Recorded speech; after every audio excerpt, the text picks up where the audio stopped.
Hello, I'm Edith Newmeyer, and I'm the author of the book, The Mystery of Adam. I want to finish today my study or my section on the third temple.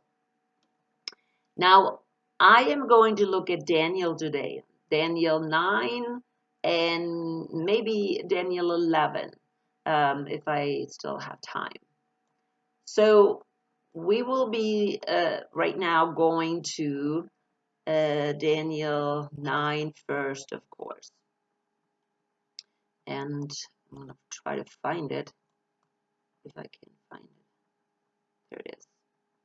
Okay, Daniel 9. And we're looking at starting at 20, verse 20. The 77th, so the 70th week is when I want to look more in detail. Now, I mentioned that Jesus prophesied about the desolation of the desolation at the temple place. And many people believe when Jesus prophesied this, he's talking about Daniel. He's referring to Daniel. And I'm reading it from Mark 13:14, and there's other other gospels that have the same section. And he says, Jesus says, but when you shall see the abomination of desolation spoken of by Daniel the prophet, standing where it ought not, let him that reads and understand, then let them that be in Judea flee to the mountains. That's what it says.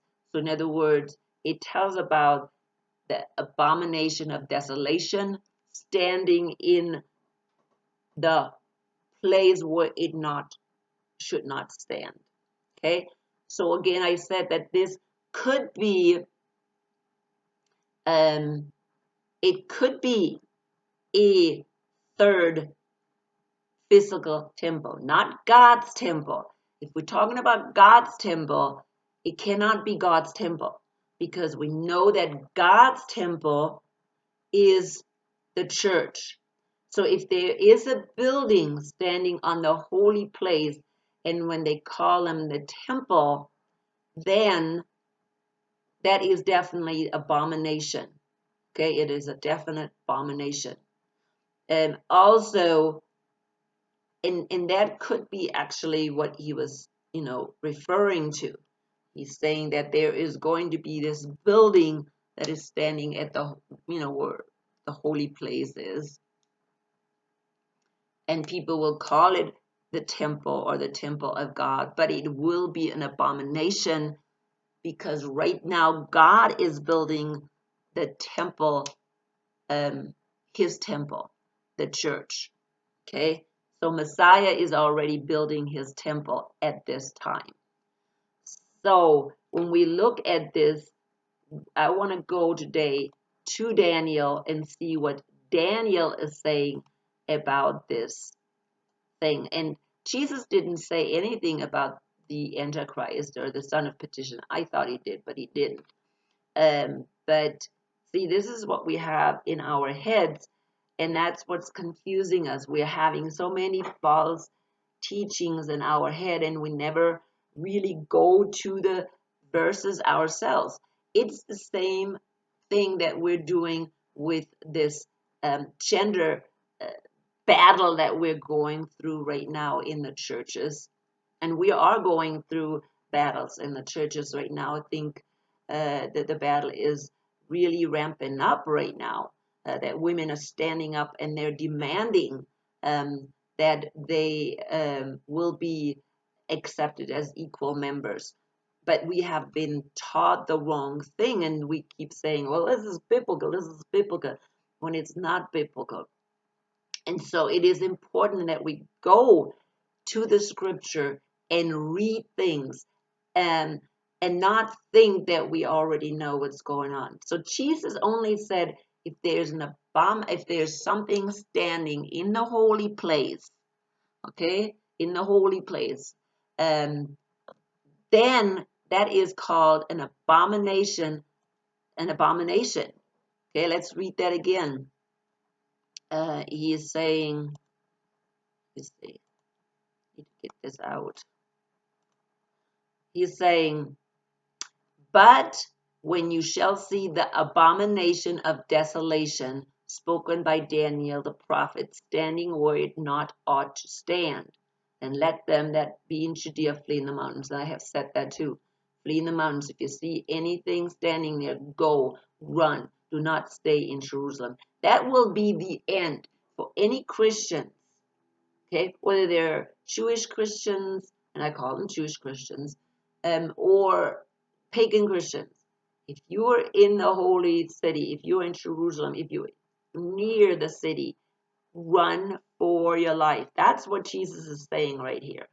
Okay, when you see the abomination of desolation.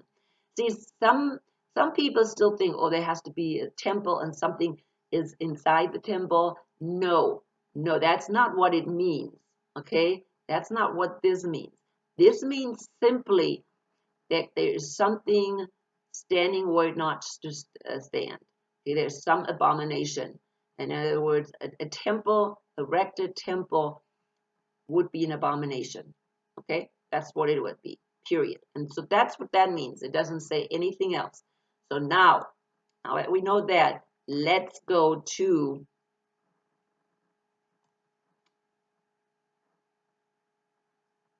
Daniel 9. Since we have said that. And I have to get my things right here. Daniel 9. While I was speaking and praying, and let's continue. 24. So Daniel 9:24. 77 are decreed for your people and your holy city to finish transgression, to put an end to sin, and to atone for wickedness, to bring in everlasting righteousness, to seal up vision and prophecy, and to anoint the most holy place. So this is talking about Jerusalem. There's going to be an end to sin, an atonement for wickedness, which is, of course, all was fulfilled when in Jesus. So Daniel is prophesying when this time will happen, when Messiah will come. And of course, we know that the Jews totally ignore it. Okay? And most of them still ignore it to today. Know and understand, that's in 25, this. From the time the word goes out to restore, and it gives you again here exact times when this will happen. After the 62 sevenths, the anointed one will be put to death and will have nothing. So here is when Jesus died, when the Messiah died. So we know exactly when he died. And after that, the people of the ruler who will come will destroy the city and the sanctuary. The end will come with a flood. War will continue until the end, and desolation have been decreed. He will confirm a covenant with many for 1/7. In the middle of the 7, he will put an end to sacrifice and offering, and at the temple he will set up an abomination that causes desolation until the end that is decreed is poured out on him. And see here, many believe right there is this what Jesus was prophesying about. At the temple, he will set up an abomination that causes desolation. Some people say, actually, Jesus said at the holy place.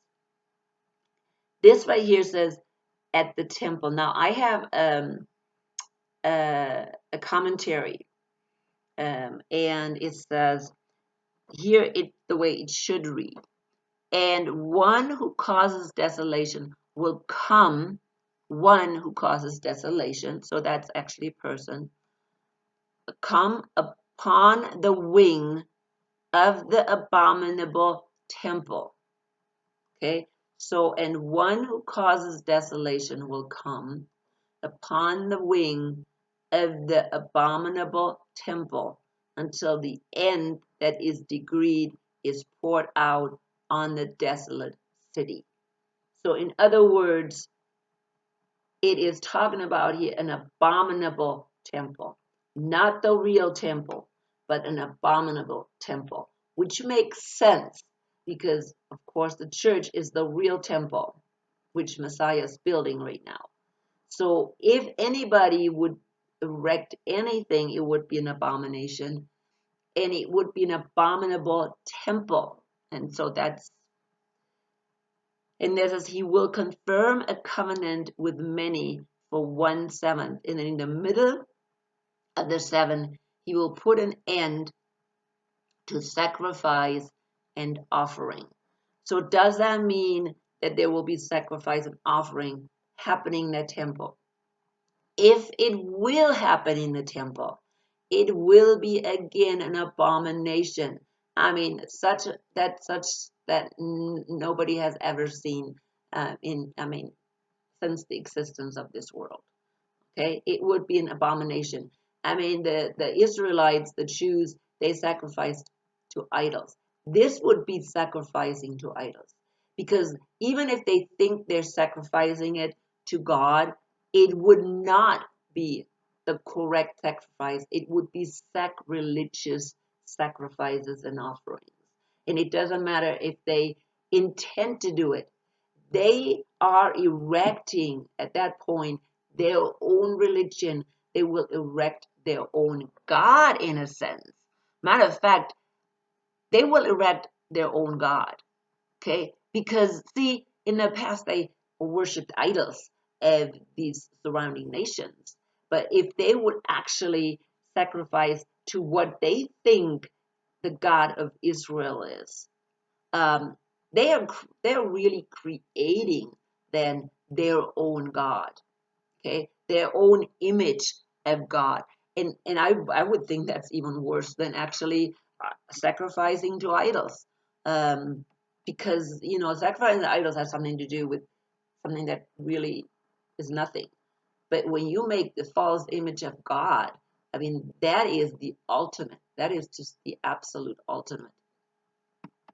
So anyways, you can erect false temples, you can erect false kings, you can erect anything false, but boy, don't replace something that you call God, the eternal God, with your own picture. Oh boy, that would be just really, really terrible. So, and who is this person that's doing that? Because it says here, he will confirm a covenant with many. Who is he talking about here? Well, he is referring back to the ruler that he talked about in the previous verses. Where was that one at? I'm just looking. 26, the middle of 26. When after the anointed one will be put to death, and we will have nothing. And it says the people of the ruler who will come. See, the people will destroy the city and the sanctuary. It says the people of the ruler who will come will destroy the city and the sanctuary. So the people will. The ruler is the one that will come. And I believe this ruler and these peoples, they have little connection. The people right here who destroyed the city and the sanctuary were the Romans. And out of the Roman Empire, comes a ruler who is now at the end making that covenant with many. Okay? So, with many people. I mean, it's not just one, but many people. So this ruler, many refer to as the Antichrist. However, again, I don't call it the Antichrist. You can call it what Paul called him, son of perdition. You can call him, in Revelation, he's the beast, the beast out of the sea, which I have already referred to. You can do that, but again, Antichrist, I cannot find that anywhere. So John refers to Antichrist, and he is talking about the Antichrist that will come. And he says there will be many Antichrists, okay, but there will be one coming. Again, see, this Antichrist for many people is one man. But again, if the beast is the Antichrist, it is a whole system, not just one man. So the papacy, in a sense, is the Antichrist. And that is possible. You can refer to the papacy as Antichrist. And there's many Antichrists within that papacy. This whole papacy is against Christ and replaces Christ. So yeah, you can say that, but there is not just one Antichrist. When you talk about one Antichrist, that is definitely not correct. So even that ruler that is to come, if that is the same as this beast, then it's not one person either. So then that means, again, the papacy is going to set up this false temple, or the papacy is the one who is really causing for this second temple to be set up. In other words, they will approve it, which is very possible. Very, very possible.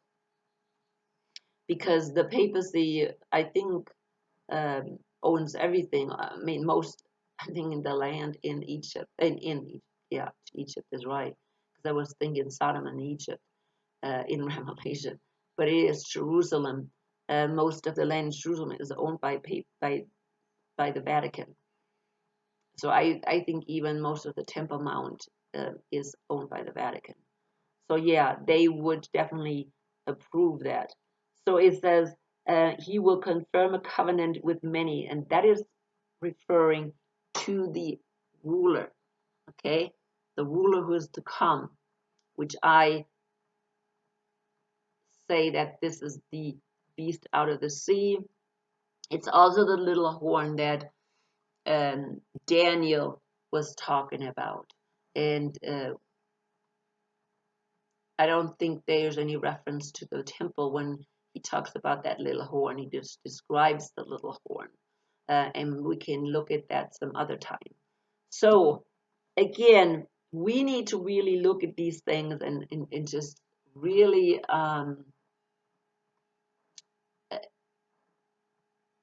search for the truth, I would say. Search for the truth. So, anyways, this is what it says. Read it yourself and compare these verses. Okay, compare the verses. Compare the same thing, with what Paul said, that he will sit in the temple of God. It is always possible that we will sit in the temple, but if he says temple of God, it is not the temple of God. Paul then is referring to something else, that this Antichrist will sit in the church, okay? And he will destroy, or he will destroy, or he will sit in the church, which is also a possibility. See, there's many possibilities, not just one possibility. One, that he erects an abomination that causes desolation, and on that spot where the temple shouldn't stand, that it's an abominable temple. There's so many different options that we're seeing, and we need to consider that. We absolutely need to consider these things.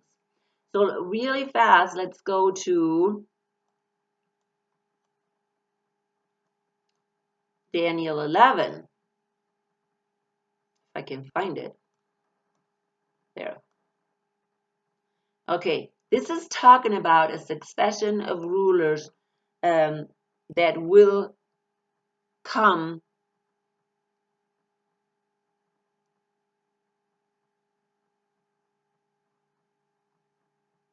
because it starts with Darius the Mede. And it says, now then I tell you the truth, and that's in Daniel 11:1. And I'll tell you the truth, 3 more kings will rise in Persia. Then the 4th will be far richer than all the others.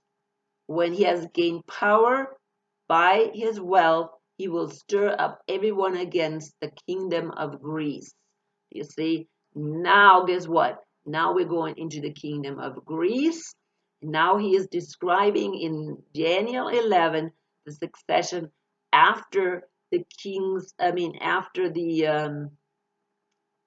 Darius the Mede, okay, after Persia, and how the kings are coming now into Persia and Greece taking over. And so you're hearing here about the kings of the south and the north. Okay, that's what this is talking about. That is not the end time. This is not talking about the end. But for Daniel, it was the future. Okay, he's looking to the future. Um, and so when you're getting to this place, um, it just tells you about the south and the north. Um, so at 29 says, at the appointed time, he will invade the south again, but his time, this time, the outcome will be different from that it was before. Ships of the western coastlands will oppose him. Okay, that's 29, right? Then he will turn back and vent his fury against the Holy Covenant. He will return and show favor to those who forsake the Holy Covenant.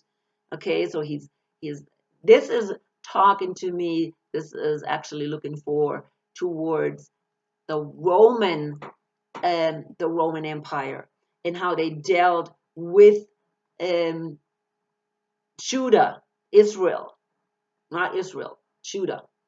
Okay, Judea, how they dealt with Judea.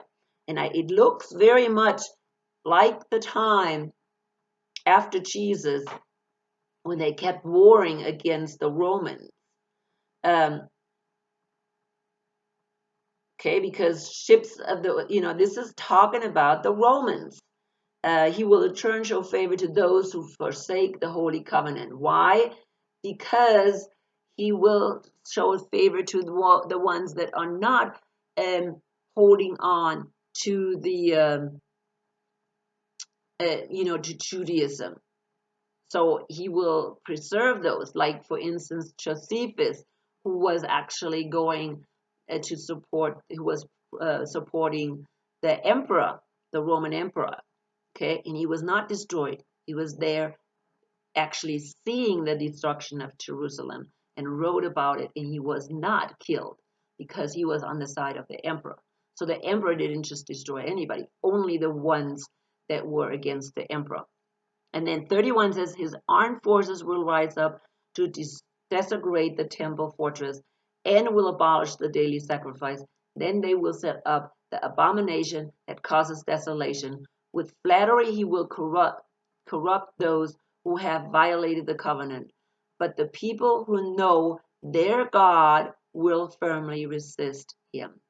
Okay? So I really believe that this is not talking about this is, I believe, is not related to this end time ruler. This is talking about the Roman Empire, when the Roman Empire came in and again desecrated the temple fortress. Its armed forces will rise up and desecrate the temple fortress and will abolish the daily sacrifice. This right there, I believe, talks about the destruction of the last temple in 70 AD. That is exactly what this is talking about. Okay? So here it says, but the people who know their God will firmly resist him. These people were not killed. Okay, when you look at the Christians during that time when the temple was destroyed, they were warned. They left. I think some say even that none of the Christians were killed during the destruction of the temple and during the destruction of Jerusalem in 70 AD. They all were warned and they left Jerusalem before it even happened.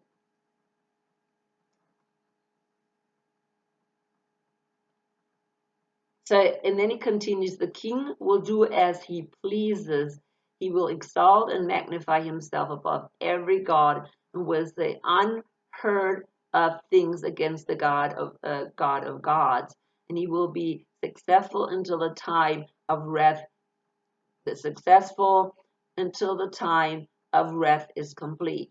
For what has been determined must be take place. Now, this right here, this is the king will do as he pleases. See, this again can now, because this is a totally different section. So now we're going in 36. It's a totally different section from above, in a totally different time era. So now he's jumping to the king, okay? The king will do as he pleases. Again, this could refer to this ruler, okay? Not necessarily the people who destroyed the city and the sanctuary, but this now is, he can refer to, again, we're going to a time change, to this ruler that comes out of the people of the Roman Empire, because that's the Roman Empire up there. So now 36 is talking about the king will do as he pleases, and he will exalt and magnify himself above every god, and will say unheard of things against the God of gods. Now this again could be this false ruler, or the beast out of the sea, of what people refer to as the Antichrist. Again, this is not going to be one king, it's going to be a system. And he will magnify himself of every god, which we have already talked about. He will show no regard for the gods of his ancestors, or for the one desired, or for the one desired by women, nor will he regard any god, but will exalt himself above them all. Instead of them, he will honor a god of fortresses, a god unknown to his ancestors. He will honor with gold and silver, with precious stones and costly gifts. He will attack the mightiest fortresses with the help of a foreign god, and will greatly honor those who acknowledge him. He will make them rulers over many people, and will distribute the land at a price. And that's exactly what the papacy did for actually 1,000 years for sure, and even longer, 1,500 years. Okay, that's what the papacy did. So this can right here talk about the papacy. Okay, this can exactly talk about the papacy right here. So when we look at Daniel 11:36 through 39, this can talk about the little horn again, which he described on another spot, and the beast out of the sea, and what Paul referred to as the